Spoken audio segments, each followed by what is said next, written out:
Deux petites semaines à attendre avant le retour et le coup d'envoi de la saison 2024-2025 de la Ligue 1 McDonald's. Et donc avant, on va faire une petite preview de la saison. Après avoir tenté de pronostiquer son classement, on va parler de plusieurs clubs qui vont participer donc à cette saison de Ligue 1 Uber Eats, en tentant de l'analyser et surtout d'essayer de pronostiquer son classement et de voir quelle saison ce club-là peut faire en Ligue 1. Et pour ce premier épisode de cette nouvelle série, on va donc parler de l'AS Saint-Etienne. Salut tout le monde, c'est Mathieu, très heureux de vous retrouver aujourd'hui pour le début d'une nouvelle série qu'on va faire ensemble avant le début du lancement donc de la Ligue 1 Uber Eats. Cette série s'appelle tout simplement à quoi ressemblera la saison 2, et aujourd'hui on va donc parler de l'AS Saint-Etienne. On va essayer de se poser la question quelle saison peut faire la SSE d'Olivier Dalloglio.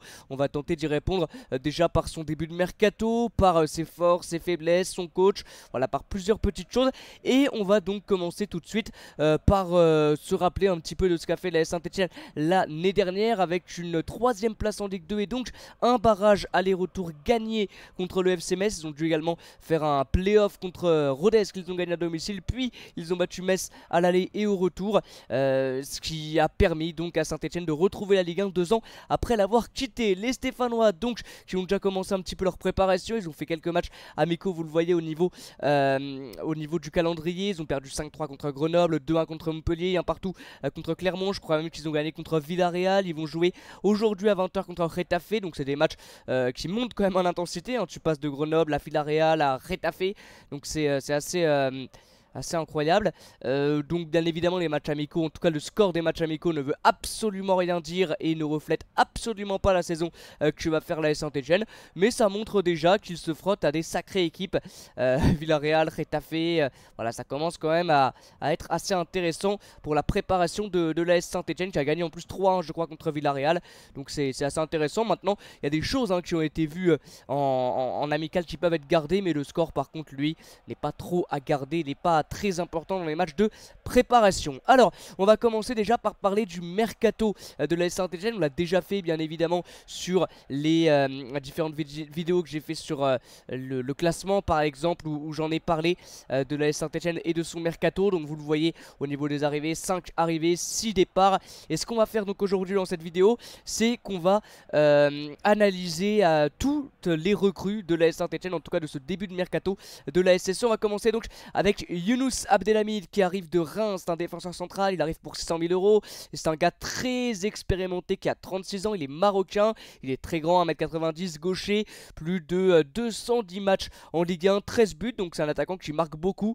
C'est un très très bon joueur de tête, c'est un joueur qui est très solide dans les duels aériens, dans les 1 contre 1. Alors il est assez lent, mais c'est un joueur très solide sur ses appuis et qui va vraiment aider la SSE à faire une super saison. C'est le profil parfait en défense pour l'objectif de la SSE. Alors on en a pas parlé, mais je pense que l'objectif dans un premier temps c'est de se maintenir, d'aller chercher le maintien, et pourquoi pas derrière d'aller chercher un top 10 ou pourquoi pas mieux, même si ça va être compliqué au vu de la concurrence. Mais l'objectif numéro 1 c'est le maintien, et Younous Abdelhamid est vraiment le joueur parfait, le profil parfait pour cette équipe de l'AS Saint-Etienne, hein. Younous Abdelhamid qui arrive donc du club du Stade de Reims pour 600 000 €, donc c'est vraiment parfait. Ils ont ensuite été chercher un joueur un peu moins connu de notre Ligue 1, c'est Augustin Boaki, le Ghanéen, qui a 23 ans, il arrive pour 3 millions d'euros. C'est un joueur assez polyvalent, un milieu offensif qui peut jouer ailier droit et ailier gauche. C'est un joueur qui est rapide, puissant, polyvalent donc sur le secteur offensif. Il fait 1m78, il est gaucher, il a marqué 12 buts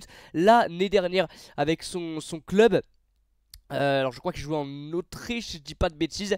C'est peut-être non, c'est peut-être pas lui, je sais plus. Je crois qu'il y a une des recrues qui jouait du côté de l'Autriche l'année dernière. Je crois que c'est Augustin Boaki, qui a joué aussi au Ghana. Enfin il est assez intéressant, il est assez prolifique aussi. Il marque plusieurs buts et il est également décisif. Voilà, c'est un joueur qui est assez décisif. Il apporte vraiment du danger par sa puissance, sa technicité, sa rapidité sur les côtés. Donc c'est un joueur vraiment qui va aider aussi la SSE, je pense, dans un premier temps dans un rôle de doublure, mais ensuite pourquoi pas devenir un titulaire presque indiscutable. On continue avec une autre recrue toujours pas trop connue de la Ligue 1, c'est Ben Holt qui arrive pour 400 000 €, ailier gauche, ailier droit, il peut je crois même jouer un petit peu plus bas dans le secteur défensif, il a 21 ans, il vient du Wellington Phoenix, un club en Nouvelle-Zélande, je crois qu'il a joué que en Nouvelle-Zélande, il a déjà quelques piges dans la sélection nationale néo-zélandaise, c'est un gaucher, voilà, un défenseur même ailier, en tout cas défenseur gauche, ailier gauche, c'est un joueur également assez polyvalent qui va lui, c'est sûr et certain, commencer en tant que doublure à un Denis Apia sur le côté droit ou même un petit peu plus haut, je sais pas vraiment c'est quoi son poste, j'ai vu parfois latéral, j'ai vu parfois ailier, donc il peut peut-être jouer un petit peu plus haut, c'est plutôt un joueur qui viendra dans un premier temps renforcer le secteur offensif.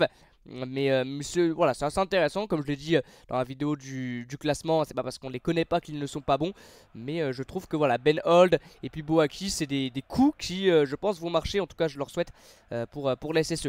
On continue avec le dernier joueur arrivé du côté de la SSE, en tout cas pour le moment il reste encore pas mal de jours du côté du Mercato, c'est Zorico David Agivili, lui il est connu par les fans du championnat de France, il est en Ligue 2 du côté de Bordeaux, il a 23 ans, 1m75, a fait un très bel Euro, il est droitier. C'est un géorgien, 13 buts en Ligue 2 sur ces 2 saisons, un peu moins bon l'année dernière, mais c'est un joueur explosif, également très puissant, qui lui je pense peut arriver en tant que titulaire indiscutable dès le début. Il va être titularisé par Olivier Dalloglio, je pense que là-dessus il n'y a pas de souci, et c'est un joueur vraiment qui va apporter quelque chose que la Saint-Etienne n'avait pas l'année dernière. Je pense que voilà, Zorico Davidashvili c'est un peu un Mathieu Cafaro pour ce qu'ils avaient déjà en stock, les Stéphanois. Je pense qu'il ressemble un peu au profil d'un Mathieu Cafaro. Donc le trio offensif peut ressembler à un Cafaro, Sissoko et Davidashvili, et ça peut vraiment être très intéressant du côté de l'AS Saint-Etienne. Voilà pour les recrues qui viennent d'arriver. Vous le voyez au niveau des départs. On a Dylan Chambaud, Maxence Rivera, Stéphane Diarra, Bladi, Irvine Cardona, même beaucoup qui sont partis comme je l'ai dit déjà.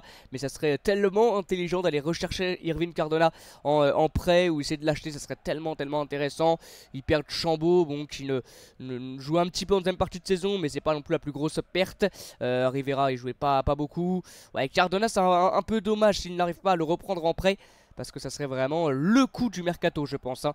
Et pour le moment il est réussi, je pense très sincèrement qu'il est plus que réussi ce mercato de l'AS Saint-Etienne. Alors juste avant de faire l'équipe type, en tout cas de vous proposer mon équipe type de l'AS Saint-Etienne, je vais vous présenter plus en détail son effectif hein, avec bien évidemment Olivier Dalloglio qui est un coach expérimenté. Je pense que c'est un bon coach dans un objectif maintien. Olivier Dalloglio il connaît bien le championnat de France, il connaît bien la Ligue 1, il a fait un super taf en deuxième partie de saison l'année dernière avec Saint-Etienne pour les relever, donc c'est un super coach, pas de souci là-dessus. En tant que gardien, je crois que Etienne Green est sur le départ, donc peut-être aller chercher une réelle doublure à un Gauthier Larsonneur qui est l'un des meilleurs gardiens en France. Très sincèrement il a fait une saison exceptionnelle l'année dernière avec Saint-Etienne en Ligue 2, donc voilà, le poste de gardien, s'il ne se blesse pas, je leur souhaite pas bien sûr, il n'y a aucun souci pour Gauthier Larsonneur qui fait partie des meilleurs gardiens de Ligue 1 d'ores et déjà hein, vraiment c'est un super goal. Du côté de la défense, on le verra après, mais défensivement, en tout cas en défense centrale, il n'y a pas de souci. Bachubin Sika, Abdelhamid, Briançon, le jeune Bakayoko également, il y a aussi Mikanade qui n'est pas sur la liste, je sais pas pourquoi, mais il est bien évidemment présent. Léo Petro qui peut aussi dépanner en défense centrale. Le petit point négatif, on le verra sur l'équipe type après, mais c'est peut-être le côté gauche, parce que pour le moment, à part Léo Petro, il n'y a pas de réel latéral gauche. Ivan Masson c'est plutôt latéral droit, Denis Sapia c'est latéral droit aussi, peut-être Ben Holt qui peut jouer à ce poste là, mais dans un premier temps ce sera Léo Petro, et voilà, c'est un bon joueur, mais est-ce qu'en Ligue 1 ça va fonctionner, je ne sais pas. Donc peut-être qu'au niveau mercato ils vont essayer d'aller chercher un réel latéral gauche. Du côté du milieu de terrain, pour le moment pas de recrue au milieu, c'est un milieu de terrain qui marchait bien en Ligue 2, est-ce qu'il peut fonctionner en Ligue 1, je ne sais pas. Maintenant il y a des joueurs expérimentés hein. Tardieu, mon conduit c'est quand même pas mal. Benjamin Bouchoirie pour garder les ballons c'est très bon aussi. Lamine Fomba, l'ancien Nîmois, c'est peut-être assez léger pour la Ligue 1, donc peut-être qu'ils vont aussi aller chercher quelques recrues au milieu de terrain. Et puis devant, devant ils ont ce qu'il faut hein, avec David Adjvili et puis Boaki qui ont été cherchés, Cafaro, Wadji, Ibrahim Sissoko. Pareil, peut-être encore un ou deux attaquants et ça sera bon hein, du côté de la SSE. Donc pour moi, ce qui manque pour le moment à la Saint-Etienne, c'est une réelle doublure à l'Arseneur, parce que je crois qu'Etienne Green va partir. Ou alors Boubacar Fall sera la doublure, mais il faut 3 gardiens bien évidemment. Du côté des défenseurs, peut-être un réel latéral gauche, un ou deux milieux de terrain pour garder les ballons, pour voilà, essayer d'apporter du danger, une espèce de numéro 10. Et puis un ou deux joueurs encore sur le secteur offensif, même si j'en ai été chercher Davidashvili, Boaki et même Ben Holt. Allez, on va partir désormais sur l'équipe type, en tout cas pour moi, l'équipe type de la SSE, à quoi elle peut ressembler. J'ai pas trop suivi les compos d'Olivier Dalloglio sur les matchs amicaux, même si ça veut pas dire grand chose, c'est quand même des premiers éléments de réponse. Avec donc sur mon équipe type, voilà, vous l'avez sous vos yeux, Gauthier Larsonneur, bien évidemment dans le but, ça ne bouge pas, bien sûr, hein, Gauthier Larsonneur sans aucun problème. C'est, voilà, comme je l'ai dit, l'un des meilleurs gardiens en France pour moi, Larsonneur. Il est très très fort, le meilleur gardien de Ligue 2 l'année dernière, il est énormissime. En défense centrale, il y a ce qu'il faut côté stéphanois, avec dans un premier temps, je pense, Younous Abdelhamid et Batchoubine Sika. Younous Abdelhamid, pas de souci, il sera titulaire indiscutable. Après, à ses côtés, est-ce que ça sera Batchoubine Sika, Nadé ou Bridançon? Est-ce qu'il va jouer avec une défense à 3 centraux? À voir. À voir. Après, s'il joue avec 3 centraux, je pense pas que Petro et Apia sont des vrais joueurs en mode piston. Apia peut-être, mais Petro pas du tout, hein. C'est pas un piston du tout.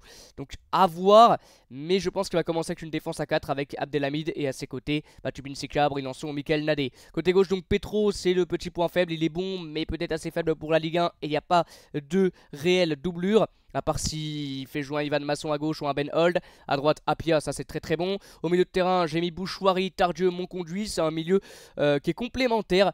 Mais pareil, est-ce que ça va fonctionner en Ligue 1? Faut voir.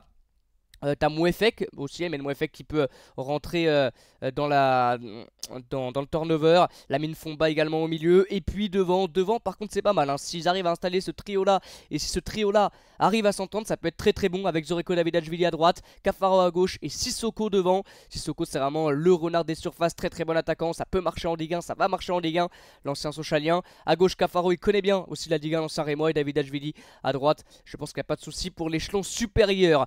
Et puis Ben Holt, Wadji, Boaki qui sont aussi des doublures. Donc le mercato n'est pas terminé, il travaille bien au niveau du mercato, il n'y a pas de souci les Stéphanois. Donc je pense que il n'y a pas de problème, ils vont réussir à mettre en place une équipe très très très intéressante. Alors au niveau de l'objectif et au niveau de la place que la SSE peut finir cette année, bien sûr c'est la question et c'est la réponse qu'on va tenter de donner par rapport à ce que je vous ai dit.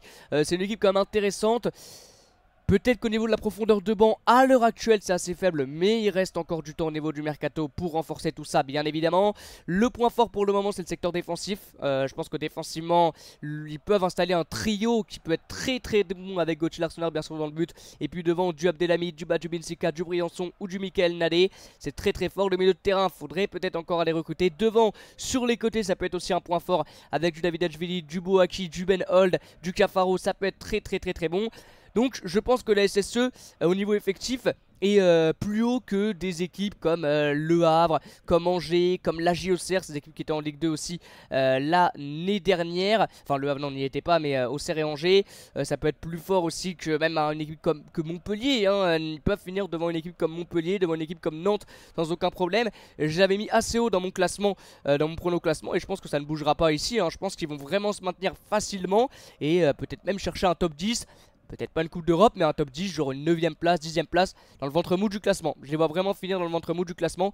Ça peut être une saison tranquille, entre guillemets, pour les Saint-Etienne. En tout cas, je les vois pas galérer à se maintenir. Très sincèrement, je pense que ça va se maintenir assez facilement et assez aisément. Voilà les amis, c'est la fin de cette vidéo. N'hésitez pas, supporters stéphanois ou non, à me donner votre avis sur la saison éventuelle que peut faire l'AS Saint-Etienne.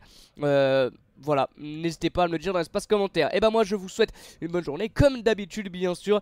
À très bientôt pour de nouvelles vidéos et de nouveaux lives. A bientôt les amis et ciao.